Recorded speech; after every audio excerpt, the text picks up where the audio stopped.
Hey everybody, welcome to Vancouver Island Bushcraft.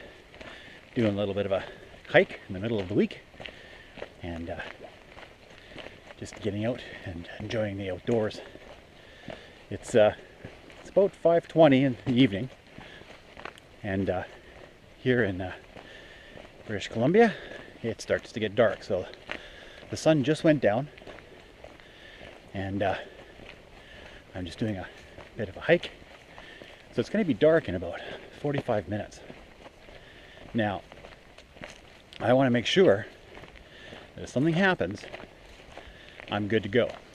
So I have my backpack right there, and it's got all the essentials necessary to stay overnight if I need to, without any worries.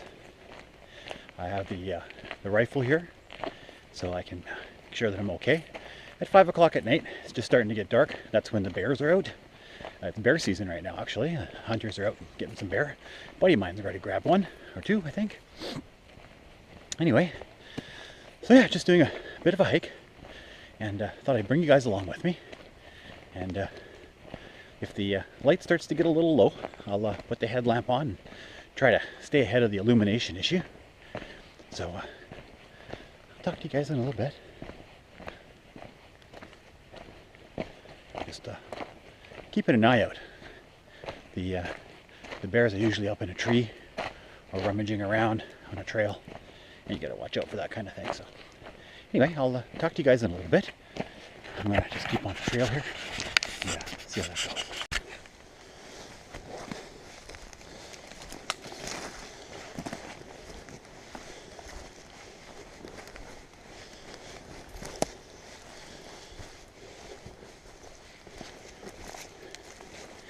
Pretty good in the woods right now.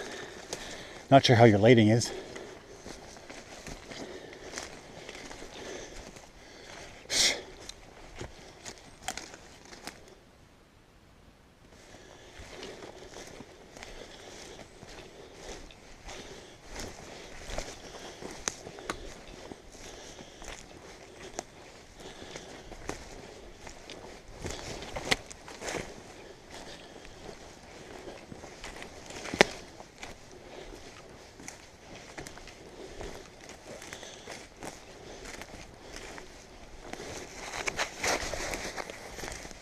Game tracks all over the place around here. It's pretty cool.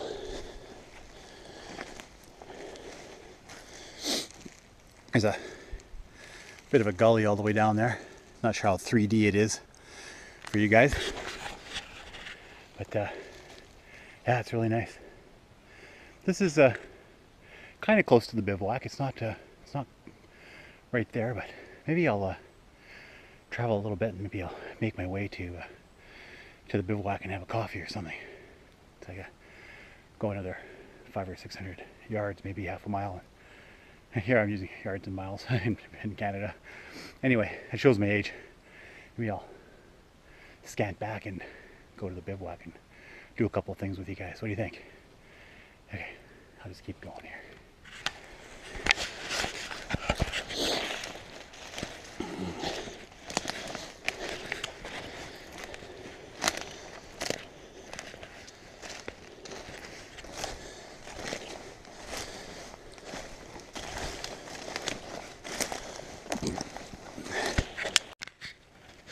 Okay.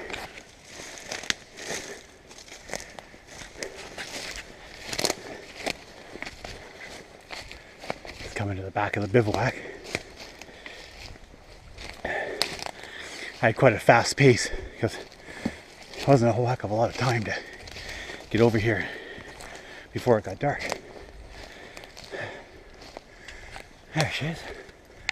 No worse for wear. Never come in on this direction before. It's pretty cool.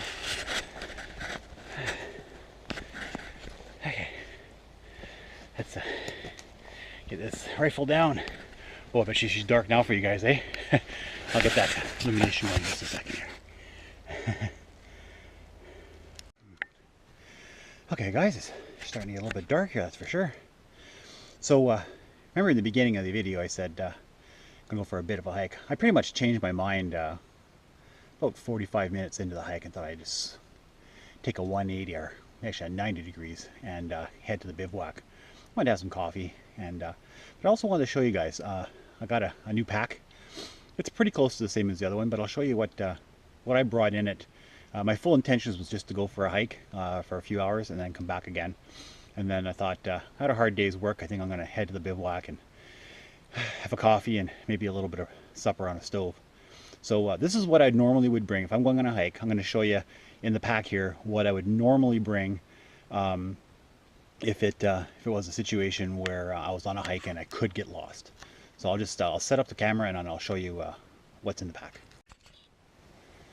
Okay, so the pack, it's almost exactly the same. It's got a main compartment.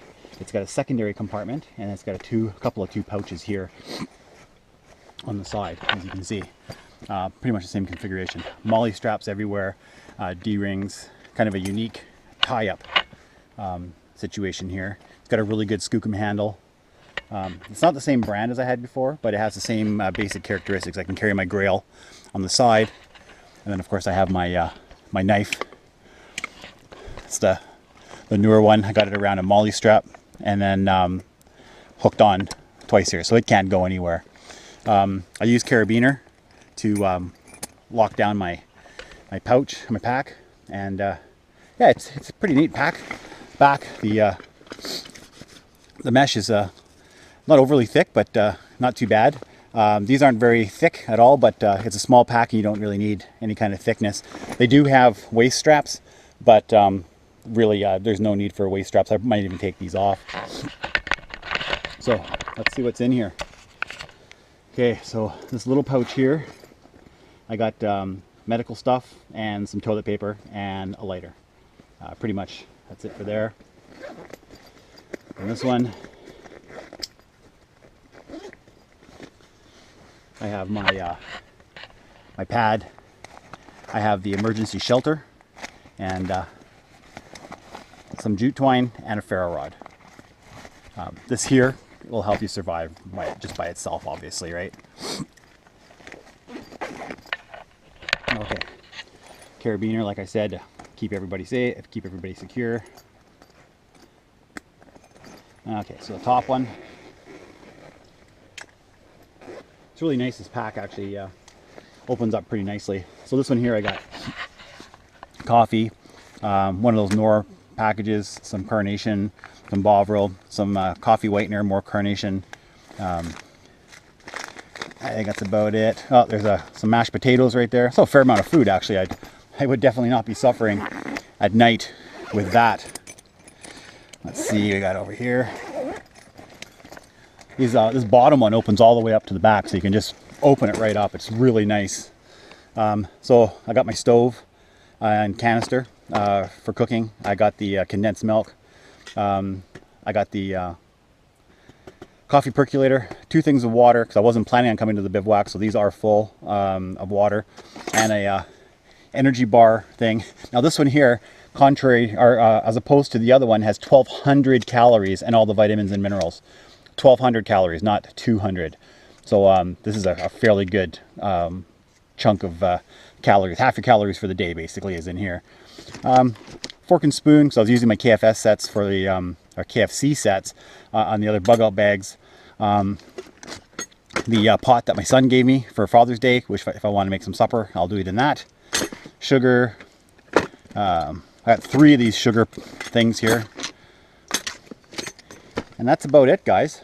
That's pretty much everything that I have in my pack. And that's what I would carry if I'm going hiking. Not heavy at all. The only weight is the water. That's it. Everything else, it doesn't even weigh anything.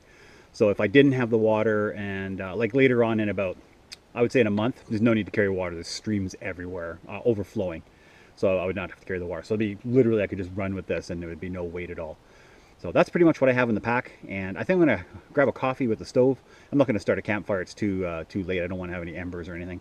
So yeah, I'm gonna start the stove up and get some coffee going. Oops, get some coffee going, and yeah, I should enjoy it.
Oh, this is going to be good.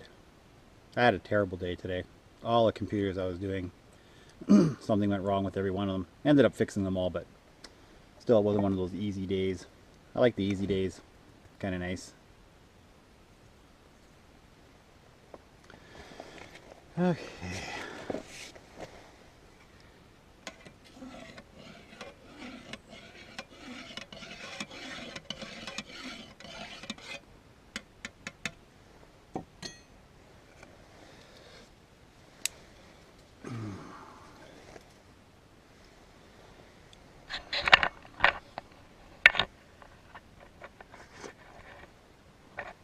What do you guys think of the beard so far? It's going to be for Halloween. I'll make sure I show you guys the Halloween costume. I'm going to be this old guy. My head's going to be shaved, actually shaved with the top part, and you know, pants up to my breasts kind of idea. So I'm going to show you. I'll put a picture out when it comes there, so I'm sure you guys want to see that. Well, that's what, I might even keep the beard. It's very bushcrafty, don't you think? Let me know what you guys think. If I should keep the beard or not. I'm going to have my coffee and just enjoy a little bit of peace and quiet.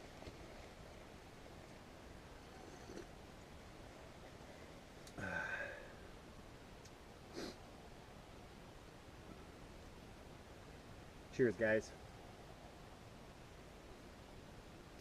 Much more relaxed. I might even have a little supper out here. Maybe get some of that Knorr pasta and cook that up. Yeah, maybe I'll do that. No sign of any wildlife yet. Just a couple squirrels. That's about it. Second cup. Hey, I'm wearing for the first time the outer Canadian combat jacket with the inner. It basically buttons in. You can see there kind of buttons. And yeah, it's pretty comfortable. It's nice and warm. It's only, I don't know, maybe 5 or 6 degrees right now, and very comfortable. If it was like wintertime, put a Canadian combat sweater, or the what do they call? What else do they call the British Special Forces sweaters? You know, the one with the patches on the shoulders. We used to call them combat sweaters in Canada. So yeah, it's worked out really well. So that and the gloves, which are also Canadian, and we're a Canadian military, and that too, because Canadian military. All three of those brought in. I was wearing them, and comfortable, perfectly comfortable. No issues with overheating. It's just perfect, and it kept me nice and warm. So I'm looking forward to using that this winter.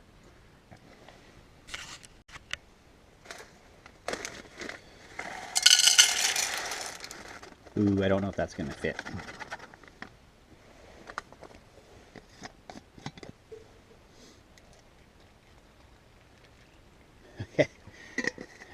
I got a feeling this is going to grow out of control here. I unfortunately didn't bring another canteen cup. This is one of those. This is a Switzerland cup, a canteen cup, the Swiss canteen, and I didn't realize how small the volume was. So we're going to see if this overflows or not.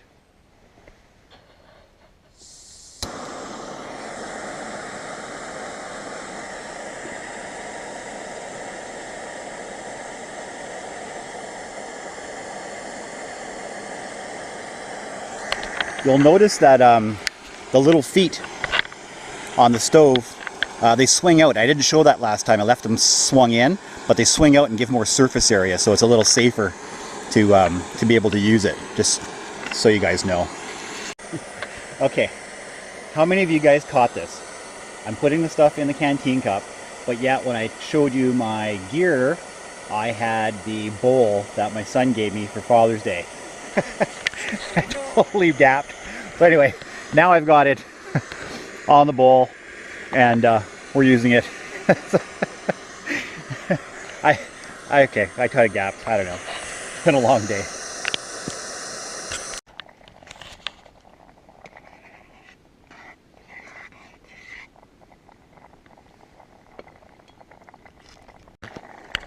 Well, guys, I'm going to call that ready. That's looking pretty good, nice and thick.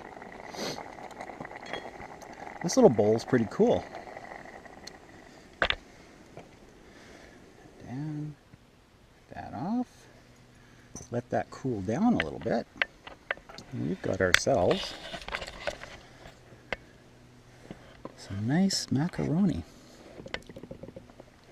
So this package of pasta, which weighs no more than, I don't know, say some survival pills, has, let's see, 480 calories in this small package.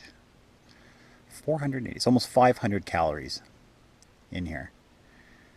You could almost have a multivitamin in this, and you'd be able to really survive pretty good. Anyway, we'll let that cool down and then we'll try it. Alright, let's see what this tastes like. This is what it looks like. Can you see it? I don't know if you can see it. Okay.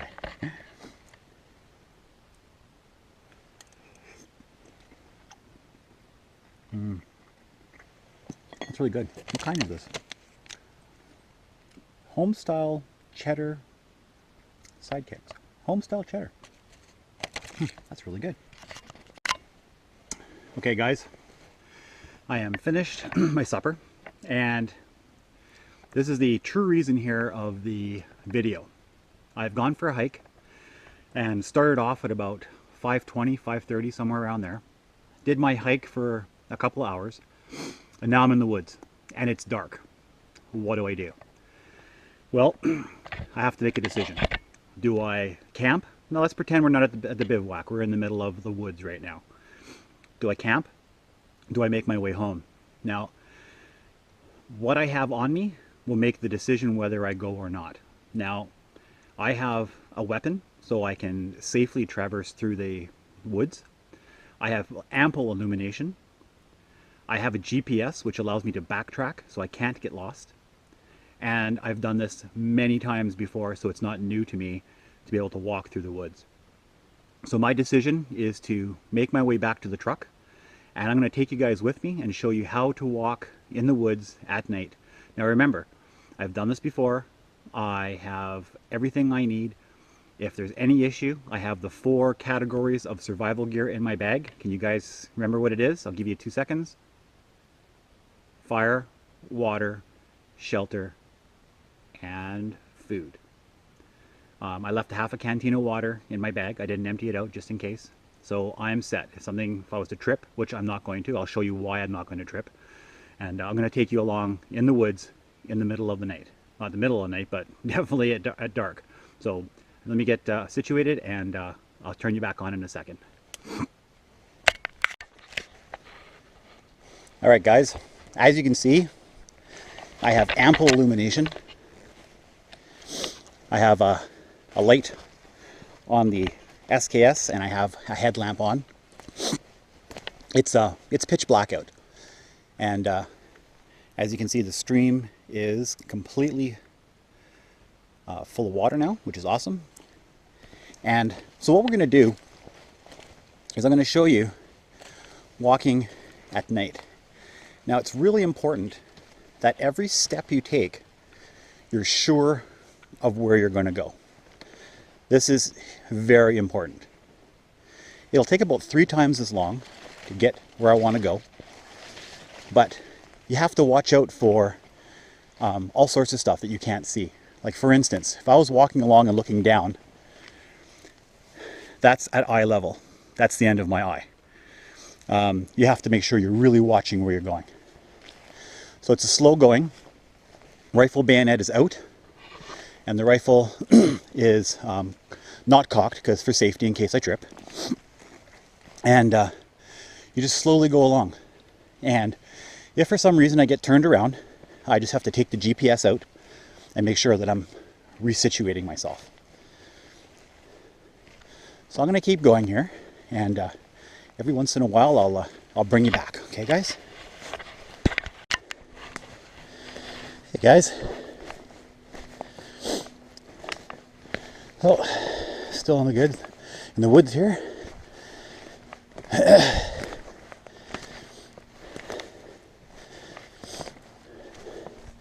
It's pitch black now. All the illumination I have is with the rifle and the headlamp.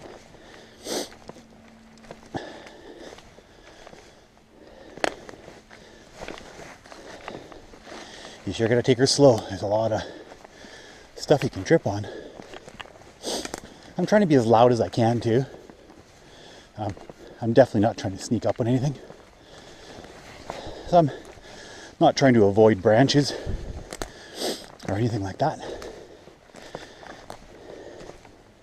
It's important to look ahead.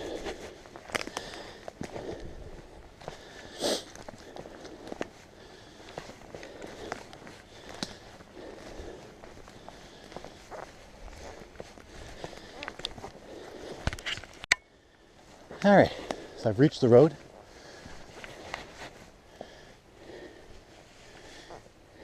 And we're good to go. Too easy.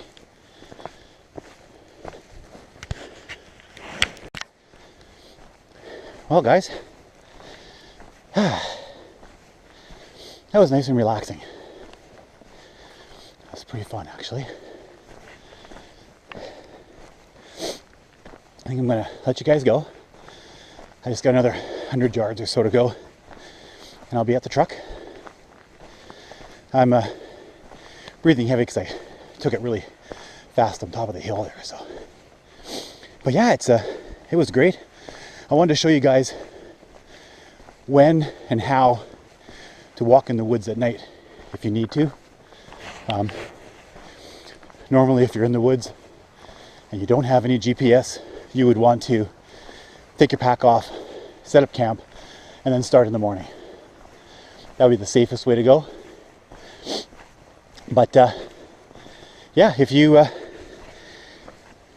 a GPS and you're confident in being able to walk at night in the woods, you know how to do it. Slow, careful, make sure you're armed. It's actually quite a fun experience. All right, guys, I'll talk to you later.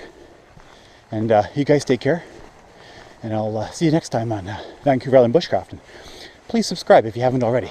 Thanks a lot, guys.